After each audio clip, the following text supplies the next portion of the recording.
Thank you for tuning into my Q&A this week. Some of the questions I'm going to go over in this video are on outside vocabulary, on using legato when you're playing bebop themes, or maybe also just soloing that style in general, how to become a better comper, so how do you find some exercises to work into your daily routine so that you get better at playing chords and also better at voice leading specifically. What scales do you need besides the major scale when you're playing jazz, and also a question on why the Phrygian mode works well over an also dominant. Remember that if you have a question, then leave a comment on this video or connect with me on social media and send me a message there, and then maybe you can ask me a question that I can take up in a later Q&A video. It's fun to get these questions from you guys, so keep them coming and hopefully I can get to them. Sometimes I can just answer them in the comments, but most of the time it's nice to just take them up, and it gives me a new perspective on a lot of stuff to figure out how to answer these questions, so I find that kind of fun. Another thing is also that last week well, it's a little bit more than 1 week ago when this video goes live actually, I launched my Patreon page, and that's going extremely well. I'm very grateful for all the support I'm getting there, and we already reached the first goal, which means that I'm working on writing a book with 5251 licks that's going to be available for all the people supporting me on Patreon. If you want to check out what the Patreon page is, and maybe be a part of it and come and hang out in that community, then check out the link in the description. I'll try to link to it in this video as well, and maybe that's something for you, and you can help keep me making videos, and also just I can give you something in return for it. Let's just get to the questions. Hi, thanks for the great Q&A and for sharing your knowledge. I have a question for you. When it comes to outside playing, do you have an outside vocabulary? As a follow-up, if you were playing a simple 1-6-2-5 with minimal substitutions, do you have a particular set of outside vocabularies that you can apply within something like that? I guess I can answer these two questions in one go, because my outside vocabulary, and I think I do kind of have an outside vocabulary, it's a little bit specific to the different things I'm playing on, because there are different places where different things work. But my vocabulary doesn't really consist of phrases. It consists of chords. So the way I think outside and the way I use it is to play other chords on top of what is already there, and in that way I'm creating sort of an alternate chord progression that may sound surprising or interesting as something that's just away from where we normally are, because of course outside is just meant to be something that's not inside, that doesn't sound like what you expect. That's the point of it. Maybe I'm probably gonna be repeating myself a little bit, because one thing is that there's a Q&A where I already talked about how I play outside, and another thing is what I'm also always saying is that to me playing outside is of course a useful skill, but I think that the strongest thing you can do for your playing is probably work on getting stronger melodies. So the outside stuff is not going to fix that you can't come up with more melodies. And in my experience, both as a student or as a guitarist and also as a teacher, you're better off working on developing your melodic abilities on the instrument than actually working too much on playing funny scales or other chord sounds. But okay, that aside, because that's just sort of my brand of religion in terms of practicing. So that aside, what I do is then that I'll just take other chords and put on top of it, and again it's going to be specific to the situation. So there are certain sounds that you want to use and that work well if you are playing in more of a modal context, and there are going to be certain sounds that work well if you're playing in a standard where you can just choose other directions to go in. I'm not going to really be too specific about it, because I think it's also a question of taste. You can always explore it, and for me that also means that the way I'm coming up with outside vocabulary is actually just by knowing as many substitutions and try as many different ways to get from A to B in terms of chords, and then I'm going to use that. But maybe just to have some ideas, like I already made a video on how you can use the whole tone scale on minor chords as a sort of an outside sound. So that means that I think what I talk about with that in terms of chords is that you start off by hearing, if you're playing in G minor, then like maybe you're playing over G minor C7 kind of vamp, and then you start sort of isolating one of the two chords, and instead of hearing it as G minor 7, you hear it as a G minor major, and then you kind of just ignore the G and start hearing this as sort of a whole tone type sound. That's kind of how I think about it, and that's then one sound you can use. Because on a 2/5 like this, it's quite likely that you're going to be using also like a melodic minor, so G melodic minor.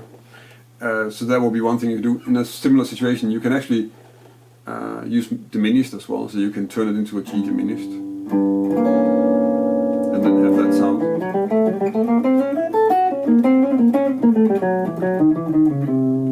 And try and see, try and use that sound in there. And when I'm working on this, I actually just try and play the chords in that place where I want to use it, because I find that easier to just hear what it sounds like, and then it's easier to just play melodies as well. Yeah, so that's how I work with it. So if we talk about like a 1/6-2/5, then the term minimal substitutions doesn't really exist, because as soon as you're using stuff that's outside, then you're not playing any of those chords anymore. As soon as you change one of the scales, then or the material you're playing, you're actually playing another chord, as far as I'm concerned. So then it's not going to be outside. It's inside, or you're changing the chords. And already, what many people forget is that already if you make an altered dominant in a place where there's like a normal dominant, you're reharmonizing, and you're also actually playing outside. And that's how that works. So you just get a stronger pull. You just get this dominant that just is suddenly not where we expect it to be, because we just expect a normal. If I play this as an example, like, so if I put an altered dominant on the G,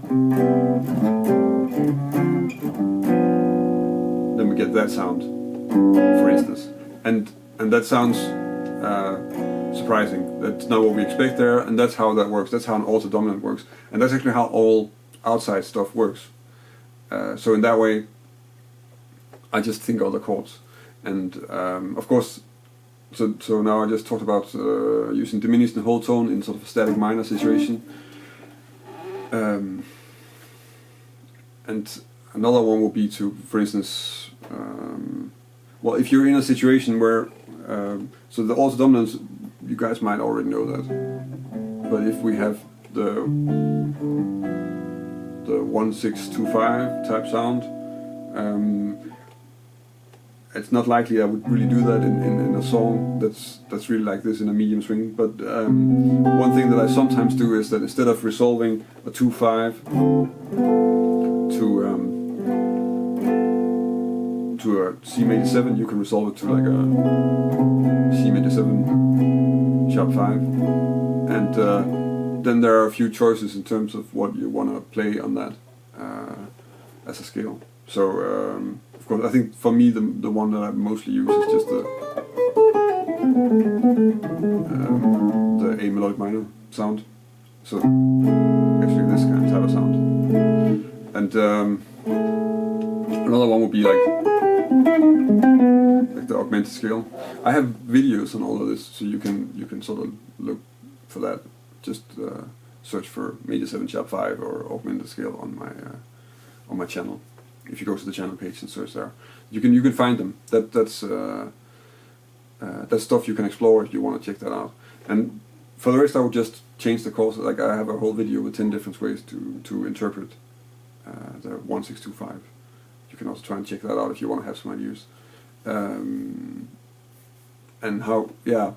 So that's kind of how I think about outside stuff mostly, and it's not really for me it's really changing the chords more than anything. That's my vocabulary, and then I just try to make melodies with it that I hear, and I practiced hearing those other chords in those places, because otherwise I can't really make anything musical when I'm trying to improvise over it.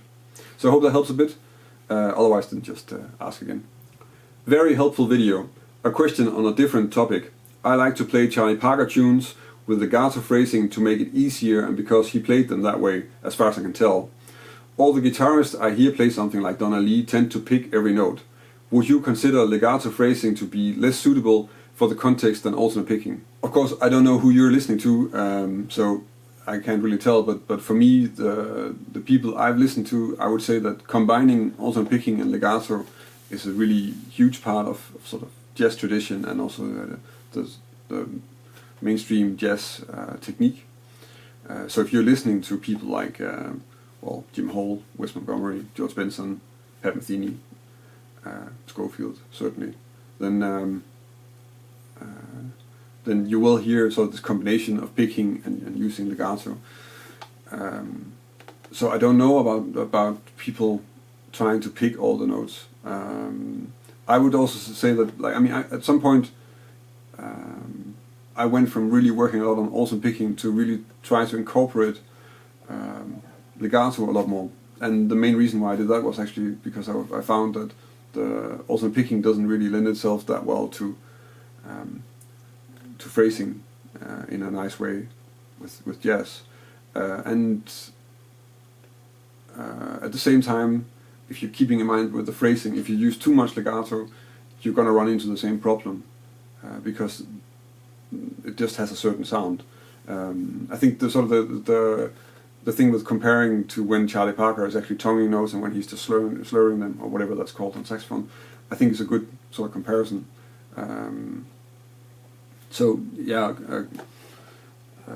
Maybe keep that in mind and see if you can hear that and try and mimic that whenever you choose a fingering and a way of playing the notes. I think Donna Lee is maybe, I don't actually have that many recordings of the song, and it's not really a Parker tune. I think it doesn't sound like it. I know his name is on it, but I'm really thinking that it's maybe a Miles tune. Mostly just because it's so square, but it does lend itself to having some places where you can add some legato, and not only hammer on pull off, but also just like sliding. It's also underestimated, I think, a bit in terms of techniques that will work well. And you want to check that out. I seem to be referencing my own videos a lot in this episode, but I do have a video on using legato and combining it with alternate picking somewhere on my channel.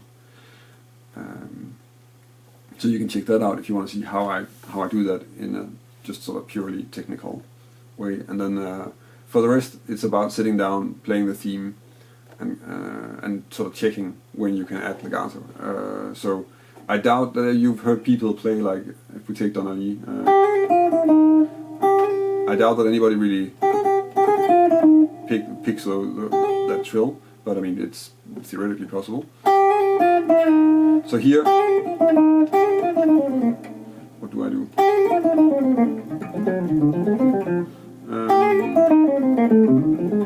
I think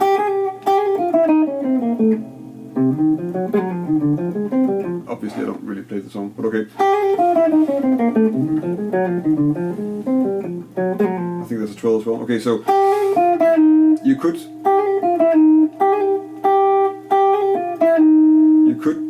add one pull off here.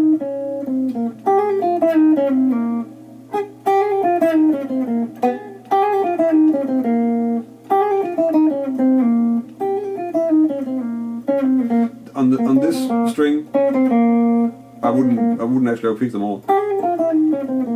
Also because sometimes when you're using the hammer-on pull-offs, it takes away a little bit of the rhythmical definition, and that makes it can make it a little bit too sort of slippery on top of the beat in a way that you don't want to have it. I think with a theme like this, also because it's like it's where I'm saying it's not a Parker theme. It's really on the beat a lot, and then you want to stay in the groove, I think. So for that one, I think there's like a lot of places where I wouldn't use legato for that reason, I think.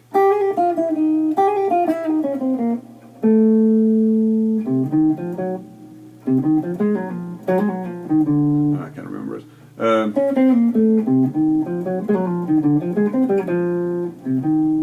So yeah.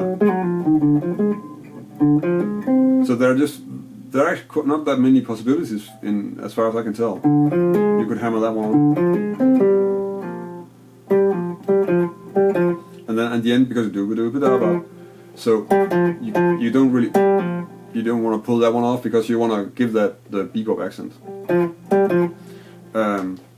So that actually means that we have the first trill, one hammer on here,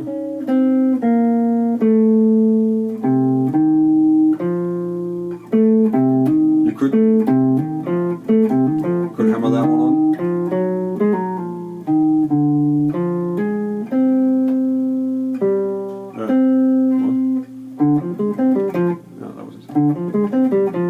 So yeah, that's just one phrase. But I think, as you can tell, what I do is actually I'm just sort of sitting down and trying to listen to the theme while I'm playing it, or also just remembering it right now. But and then using that as a guide to how I can phrase it and where I can add hammer on pull off and where I think it works well. And I think that's kind of how I work with it, and also thinking like that will also help you when you're trying to get it into your lines, because then you're kind of used to that process, and then sometimes you'll just take whatever line you come up with and you can sort of repeat this process, and that will help you getting used to using this. And I think this is the most standard way to do it. I think most people use legato. Also, definitely also among the younger players like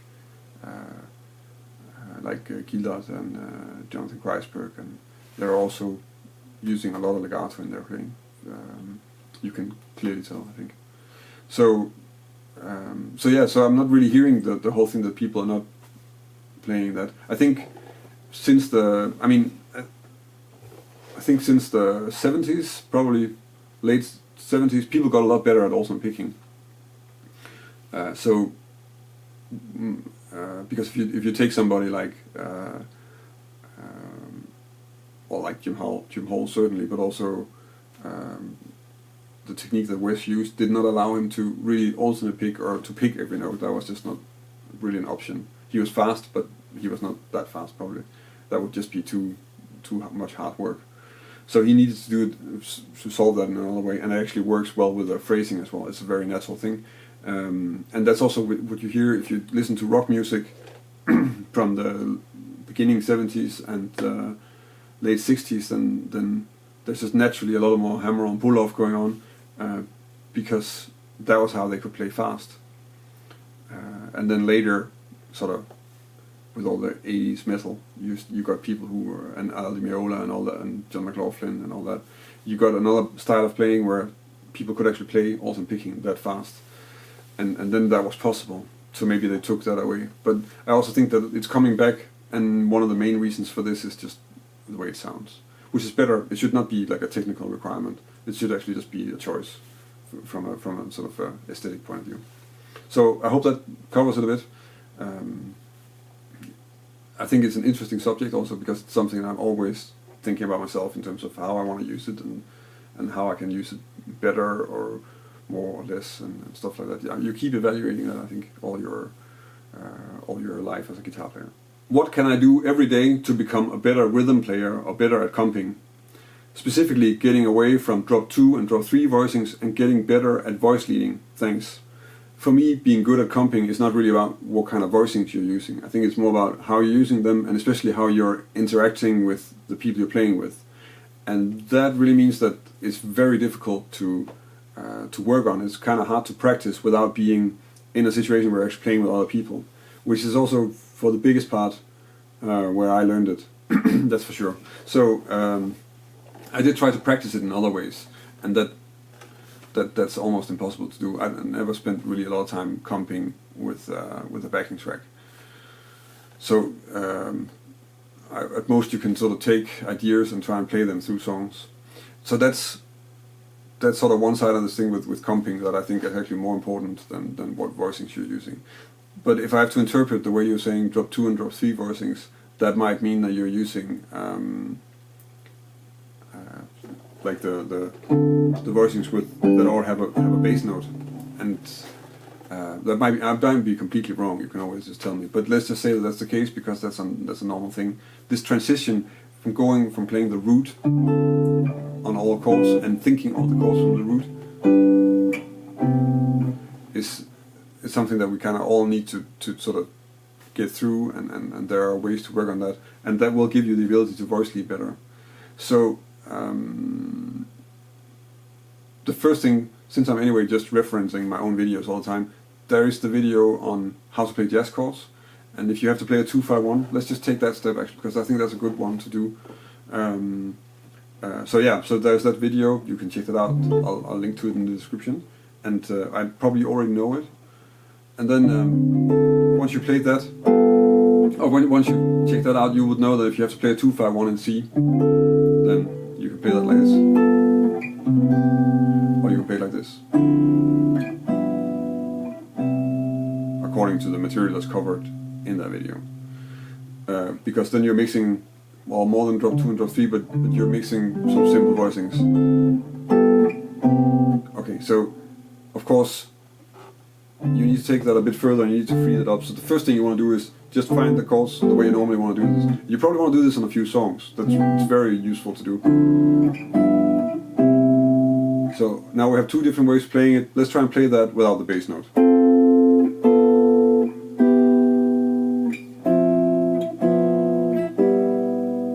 And then once that sort of becomes easy to do, so you can easily still, you don't have to play this note to find the chord.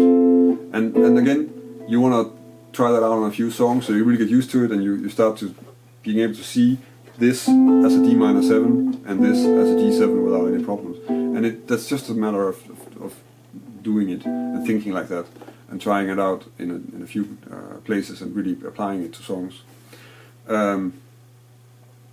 Now we already have, in these examples you actually already have pretty good voice leading, because all that happens here is like everything is moving smoothly, because that's all that is happening with voice leading, is just that everything moves in a simple, direct way. That's really all that's sort of required for these kind of examples anyway. And then you can of course start experimenting with that. Once you have more of a vocabulary of voicings that don't have the root, then it starts to make a lot more sense to just take songs and just play through the chords. Just start somewhere and see where, like, see if you can get used to thinking where the next chord is freely. This is a huge step if you're not familiar with. So I mean, you need to sort of be really familiar with not only these two variations of things, but also you really do want to use, like for instance, your drop 2 or your triads. You can use those because to me, what I'm doing here is actually I'm just playing a triad, right? This is an F major triad that I'm using for D minor, and then this is actually an F major triad flat 5. Which there's no English name for. Is there anybody who knows the English name for a major 7 flat 5 triad? No, a major flat 5 triad in English. And here's an E minor triad. So that's what you're using. And in that way you can sort of find different ways of playing the same progression, just using those triads.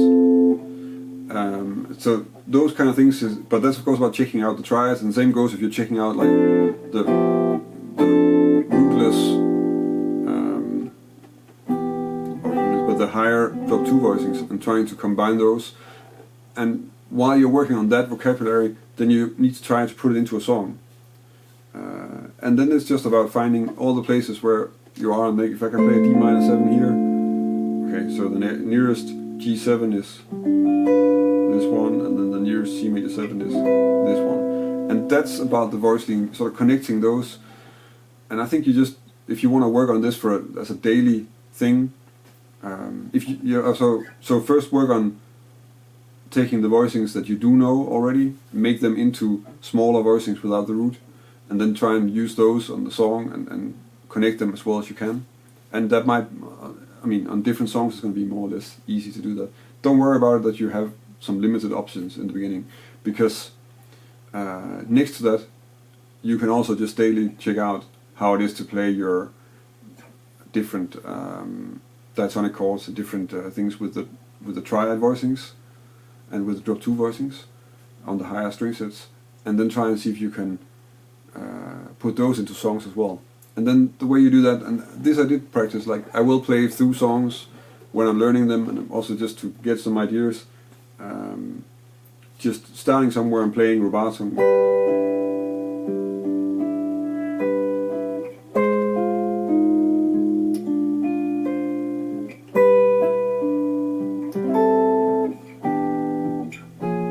So now I'm playing, what's it called? Ladybird.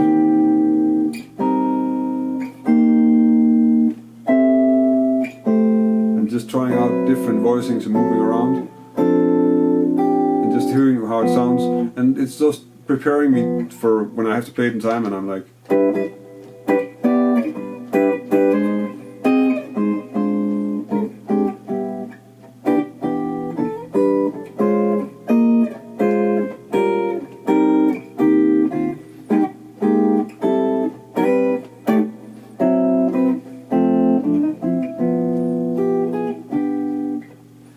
And then that's sort of the step in between, that you try and play it in time, and then you can add rhythms, and probably in the long run you'll find that adding the rhythms and getting that to sound good is going to be more difficult than actually figuring out the voice leading, but that's then another story. So yeah, that kind of way of working might improve how you sort of take you to the next level with your voicings. A question for Q&A number 22 or 23.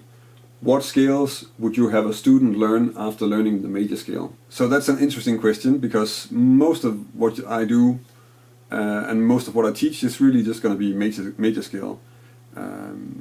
Since I don't really work with modes, I would say, like, okay, learn your major scales, preferably all over the neck, and learn all the diatonic chords and arpeggios, and that will take you really far. So the first place where you need another scale, if you just look at it from, I mean, we learn scales because they're in the music that we play. I think that would be the logical way that I would look at this. And yeah, so the first place where we need another scale is going to be the harmonic minor scale. So that's the next scale you need to learn. And that will be fairly quick, because where you need that, let's say that you're in I mean, you can play all the songs in C major if you have a C major scale, essentially. Unless they have chords that are sort of borrowing from other places. And some of those you can actually get through quite well still using major scales. But once you have something like if you're in C, if you have a cadence to A minor, so B half diminished E7 to A minor, then you have a dominant to a minor chord. And you don't really have something that will work that well for that if you really want to play the changes. So in that case you kind of need A harmonic minor, and that's the only thing you're going to use the A harmonic minor for in the beginning, because yeah, you only need, like on the A minor itself you wouldn't really use it, so you're just using it for the dominant, to play over a dominant that results to a minor chord. There you need it often then, so you need to get used to that. And then the next thing you could use the harmonic minor scale for is like a sharp 4 diminished, but that's gonna be, I would try and save songs with that for later, as a teacher at least. So after you learn the harmonic minor scale, then you learn melodic minor, because if you play a song that's in minor, then probably it's gonna have that sound on the tonic chords, and you can you could get away with using not just like Dorian or natural minor in the beginning, but for minor chords that are sort of tonic, so that has a cadence to them that are not just two chords, you might want to use melodic minor. That's at least sort of traditionally what works well, and it's a great sound also. So melodic minor, and then really you don't really need anything else. I think all the other scales are just sort of special effects stuff. You can run into pieces where you need them, but if you have your major scale, which is going to be like 95% of what you need, and then melodic and harmonic minor, then you're good to go. The other scales that you might run into places where you need, if you are thinking in a like a jazz repertoire, are going to be whole tone and diminished. But yeah, I would see them more as stuff you add on top of what you already know. Because once you have the melodic minor in there as well, then melodic minor will work well for all your 4 minor chords, or not all of them, but some of the 4 minor chords that you don't already have sort of scales for. They're going to work well for your tritone substitutions, your Lydian dominants, and your altered chords. And then you're pretty much covered in terms of all the different chords that you have. So those 3, and then I wouldn't, yeah, it would really be a while before I would start spending time on whole tone scale, diminished scale, augmented scale, all that stuff, Messiaen modes, because you almost never use it. It's going to be like something that sort of comes along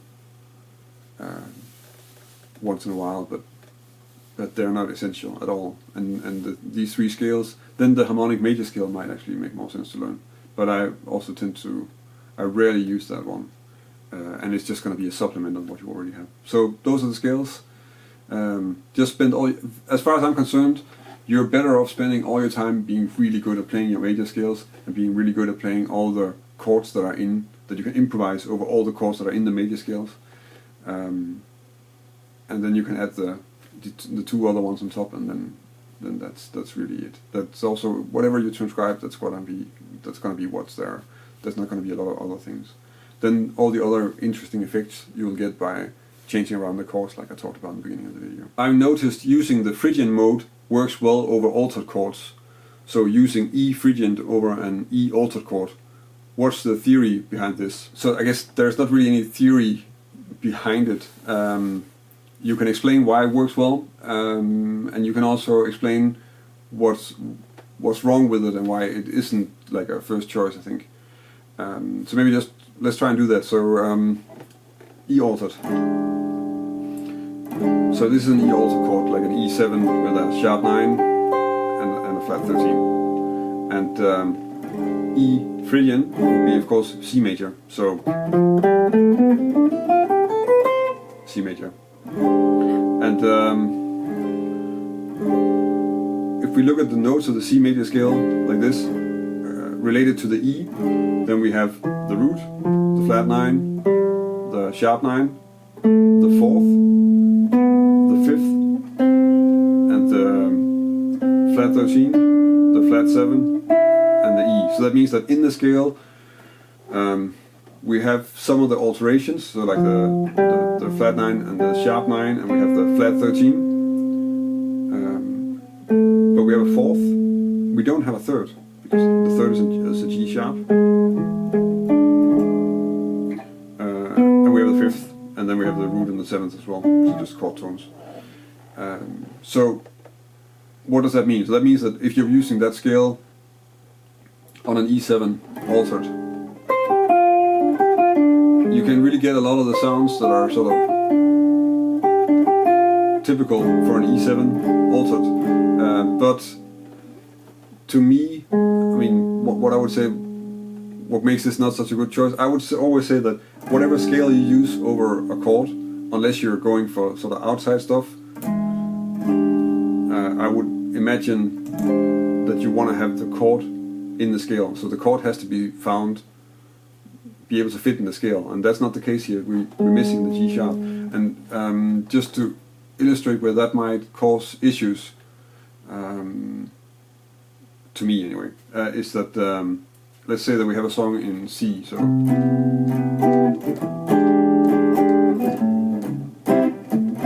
like this, so we have C major, E7 altered, and then resolving that to an A minor. That would be quite logical to have that in a song.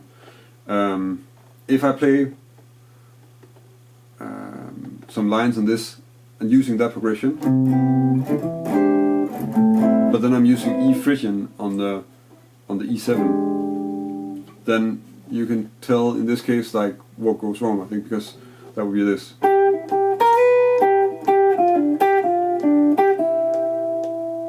So what happens here is you can hear that there's something happening.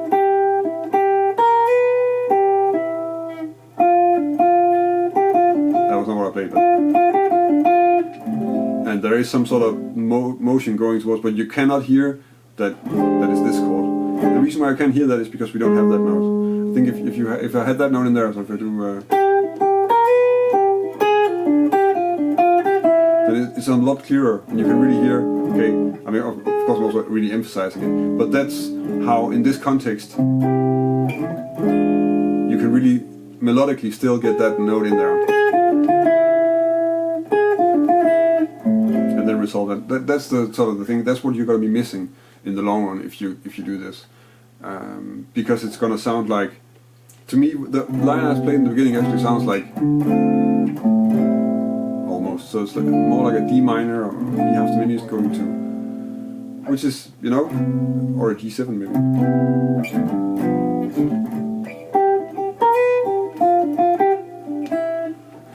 And that's, so not really the theory behind it, but that's the theory why it isn't optimal, I guess, to me anyway. I would say the Phrygian sound, if I connect the scale sound to a chord, then that would be like the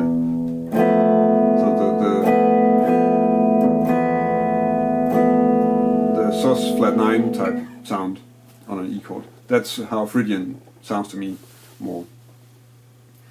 And then there's another, well actually there's a funny scale choice for exactly this E7 that I'll cover some other time.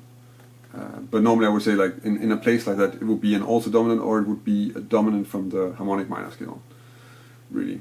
So so those are the sort of two scales I would suggest using rather than the Phrygian. If you want to play something that's very clear in the context also, then that's really connected to the chords. If you have a question yourself that you want me to answer in a Q&A video, then or if you have anything you want to know, then anyway, then I might also answer it just as a comment. So put a comment on this video, or connect with me on social media and send me a message there. So on Facebook, Twitter, Google+, Instagram, all these places. And of course, if you want to support me and help me keep making these Q&A videos, but also my weekly lessons on Thursdays, then you can of course check out my Patreon page. That's happening. There's a lot of stuff happening there, and of course I can give you on Patreon. I can give you something back for your support. So there are different things that you can get in return, both like downloads of some licks videos. Like I talked about, I'm writing a book of 50 251 licks that's gonna come, and also free access to the monthly web store lesson, and there's a monthly chord melody arrangement on Patreon also. So there are all these things that I'm sort of trying to get in there and working on, and also it's just a nice place to hang out and talk about different things with jazz and stuff. So you can also just go there and ask me stuff if you want that, if you're on Patreon, obviously. So that's about it. There's a new weekly lesson on Thursday, and thank you for watching.